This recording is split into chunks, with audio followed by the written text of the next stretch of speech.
If you're suspected of a crime, law enforcement officials are not required to record your interrogation.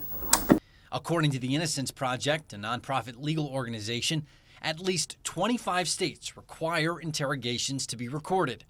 Ohio doesn't, but lawmakers at the Statehouse are working to change that. Let's lay all the cards on the table and let's be honest and let's not lock up people that don't deserve to be locked up. That's Representative Phil Plummer of Dayton speaking on the House floor. He and Representative Thomas West of Canton introduced the bill. It overwhelmingly passed the House in February with 92 yeas and no nays. Here's Representative West. Together, we can make sure that no one is forced to confess to any offense they did not commit. As of this year, there have been 2,567 exonerations in the United States. A false confession was the contributing factor for 316 of those exonerations. According to the Ohio chapter of the Innocence Project, since 2003, 28 Ohioans have been released from prison after being wrongfully convicted. Collectively, that's more than 525 years spent behind bars. This legislation would require an audio or audiovisual recording of interrogations when a person is suspected of a felony of the first or second degree.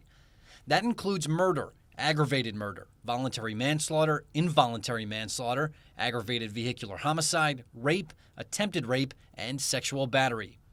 I spoke with Alex Crate, a visiting law professor at The Ohio State University. He says this would protect the innocence of the suspect and the integrity of law enforcement, while also benefiting jury members. Experts can look at that and see, was there anything that went on in that interaction that's a red flag that would suggest maybe this person was led into making a false confession.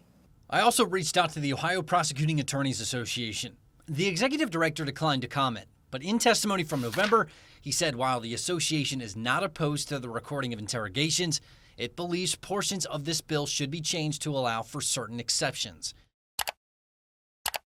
As for the financial impact, Crate says the burden to create and store these recordings would be minor.